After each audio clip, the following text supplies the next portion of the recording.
Now, earlier this year at King's College London, I gave a paper called The Double-Edged Sword of Technology, in which I argued that the decline of the news of the world, in addition to being a story of apparent criminality and corruption, could also be understood as a failure by parts of the news media, parts of Fleet Street at least, to understand that technology was both assisting them, in this case to hack phones, but also providing them with very, very tough competition. Now, clearly they understood those two things as facts, but I will suggest they didn't understand the greater historical environment in which they were operating. They did not, in other words, understand that absence of permanence and its consequences. So going back to the 1990s, this is something that Sly Bailey said before she was in the media more recently for the fact that she was about to lose her job. This is her talking in November 2010 about the effects that the internet had on conventional newspapers. And again, this is something I make the case that I don't think people really understood what was happening to them. Lots of mistakes she conceded 15, 20 years later at the dawn of the web. We can't make the same mistakes we made 20 years ago. Poorly thought through assumptions based on what we thought was good for us as publishers, with virtually no consumer insight into who would pay and for what. Now, who would pay and for what, of course, with the notable exceptions of the Financial Times and the Wall Street Journal, and maybe the Times if they're going to make conventional newspapers on the internet pay, is a question that everybody now wants to answer. But again, I'm making the case that this needs to be understood as an issue of wider forces at play than simply regulation. Returning to the Lofgren inquiry, this was a headline which grabbed my attention in January this year. Look at these three curious names. Imagine what Sly Bailey would have made of those in the 1990s.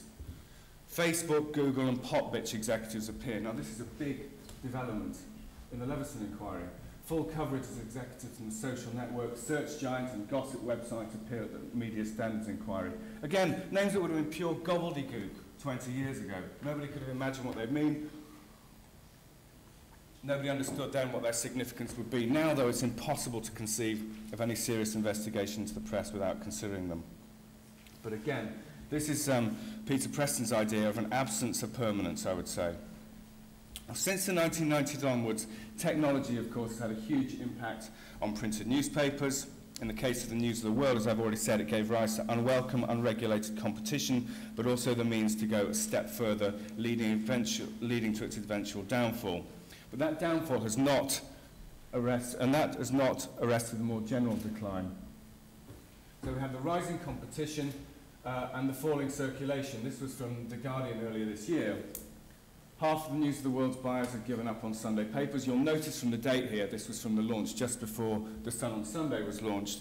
But that didn't really change the picture very much.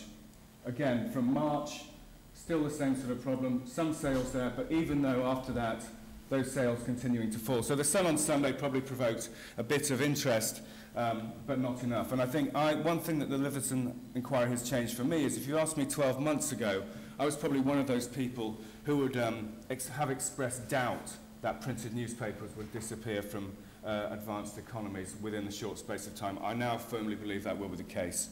And I think if Lofgren has demonstrated one thing, it is about the state and the future of printed media.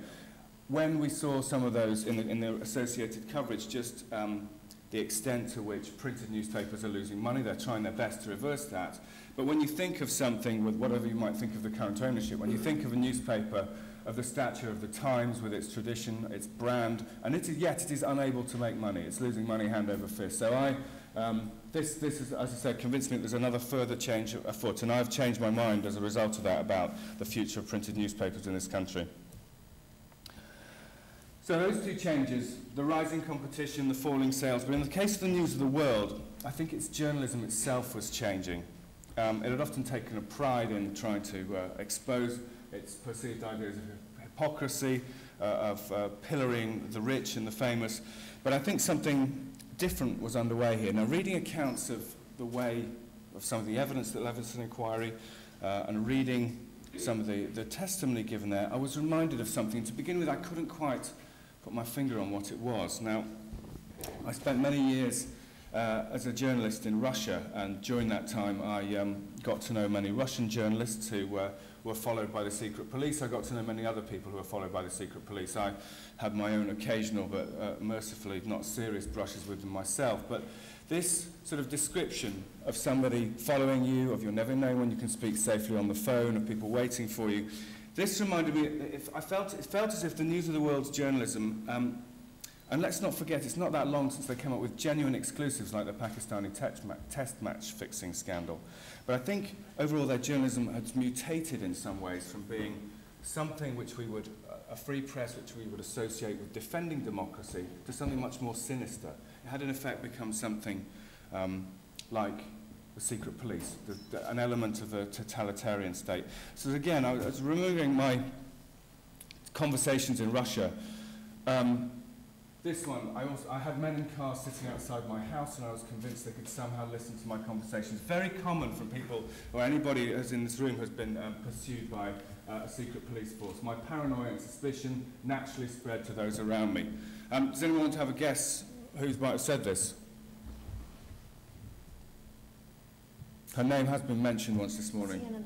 Yes, that's right. It was Sienna Miller. But again, remarkable. Just those pictures. This was something which had no longer become journalism. It had instead become something much more associated with an element of the totalitarian state. But I want to be clear that I'm not opposing regulation of reporting, because I unconditionally support what the News of the World was doing. Quite the opposite.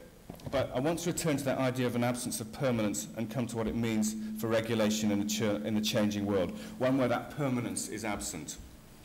I'm going to, my next two slides are going to be writings from 2008 and from 2007 from academics who are attempting to analyse some of the way in which media and society are changing together. The first is from Charlie Beckett from his 2008 book Supermedia. Now this is a point which too has been referred to today.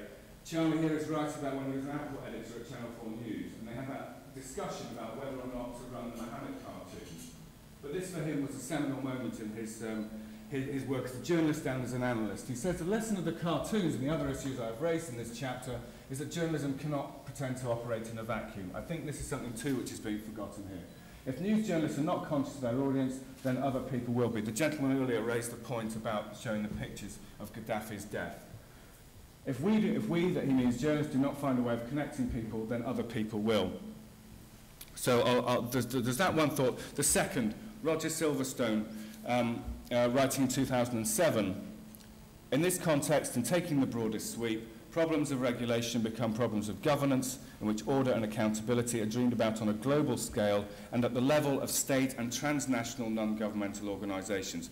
Now, of course, Professor Silverstone died before Twitter and Facebook became the forces which they are today, but I think he clearly, correctly anticipated the media world which we occupy today. So both Beckett and Silverstone, like other writers on media and society, are trying to understand the relationship and the forces of change, but we can no longer talk about the powers of national governments and conventional news media. Again, I would refer you to what Professor Seaton said about being wary of fighting the war from 20 years ago. So what should be done? Well, I want to conclude with that if I'm opposing regulation, I'm opposing regulation of reporting. I think there are sufficient restrictions placed already, and I think one of the issues which I hope will come out of the Levinson inquiry is that one of the faults here was quite simply that the law was not applied. There are criminal prosecutions ongoing. We have had news of a possible further criminal prosecution this morning. The issue here was that relationship between politicians, the police and the press, and whether the crimes are properly investigated. I would argue, as I said at the beginning, it's thanks to the New York Times and the Guardian largely that they are being investigated. So I've got to conclude with a couple more slides. One from Seamus Dooley, the Irish Secretary for the NUJ. We in the NUJ, he said, have known the truth about Murdoch for many years. Media workers in the UK and in Ireland have paid a price for the failure of the political elite to control not a mogul, but a monster who ruled by fear. Now, I think possibly even as an almost lifelong member of the NUJ, I think the monster ruled by fear is a little harsh, but the political elite to control, I think, is a very pertinent point, and that is one of the things which is missing here. And then my last slide from yesterday, this is the International Herald Tribune's headline from yesterday morning. Blair defending his relationship with Murdoch. Former British leader asserts media political ties must be managed. Now, obviously, the Herald Tribune's interest in this story is the fact that they, and the New York Times, to a large extent nowadays especially, the same publication, and they drove this forward when it seems many British media were reluctant to do so. But the point that I want to make is that regulation of reporting as it is, extra regulation on journalism will be wrong-headed, unnecessary and unenforceable. Unnecessary because the worst excesses should, as they are being now, be punished as criminal offences. Unenforceable because of the cases of super injunctions broken on Twitter. Ryan Giggs last year and elsewhere showed the internet cannot easily be regulated. And in the worst case, regulation just risks gagging investigative reporting and leaving libel and harassment to flourish online. Regulation failed in times when the media were not changing so rapidly. And I would refer anyone who's interested more in this to look up that Peter Preston column I began by referring to. What's needed is for the law to be applied, a possible review of media ownership, in my view, highly, highly, highly desirable, but I share the concerns raised earlier about how realistic that is. And for journalism too to return to older ideas of fairness. It may be that now there is an opportunity for people, if people really mean, I found that 6% of the, I wouldn't want to read about the footballer who was playing away, to use the kind of metaphor the tabloids themselves might use, surprising. Maybe they would think it was bad. I wonder if only 6% of them would read it, or how many of them would have bought the newspaper if it was on the front page of the Sun or the Mirror. So, I mean, I would not entirely share the view that there isn't a public interest there either, but anyway, that's a separate issue. But I think there may be an opportunity for journalism to step back from some stories which constitute harassment, because I think the public will perhaps expect that more. But I think we owe it to the reputation of good investigative material like Panorama's exposure of racism in Ukrainian football stadia just earlier this week, and to the memories of reporters like Anna Politkovskaya and Marie Colvin to stand up for journalism and not to stand by while more obstacles are put in its way. Now, I hope that made sense. I say I condensed it very quickly, and I should also explain that yesterday evening I found myself in something of a state of shock, which is that for the first time, I'm fortunate enough to have a long career as a journalist, to have lived in many different countries around the world, so it takes quite a lot to shock me, I think, but I was very shocked to get home last night, look at the Levinson inquiry and found that I agree with some things that Michael Gove had said. So thank you, I'll be happy to take questions. So there's a question at the back. Yes, first of all, I spoke in the domestic partners chat. Well, James, thank you very much, because I too was in despair when I came in, and I'd love to hear someone speak up in journalism, and that's great. But I think, nevertheless, we've got a truck coming down the road and we're going to have to do something about it. And my perspective on this is that we could end up killing the beast or harming what's by too much legislation, too much of wrong-headed ideas. The question to you in a way is, what do you think we should do then? I want to be very clear, you know, something is going to be done, and if we just simply sort of put our head in the sand and say, journalism is great, you know, we're going to win, you know? That really is my main point. And my other secondary point is that it seems to me sometimes in journalism we make a mistake by saying that we're exceptional, that somehow the profession is exceptional from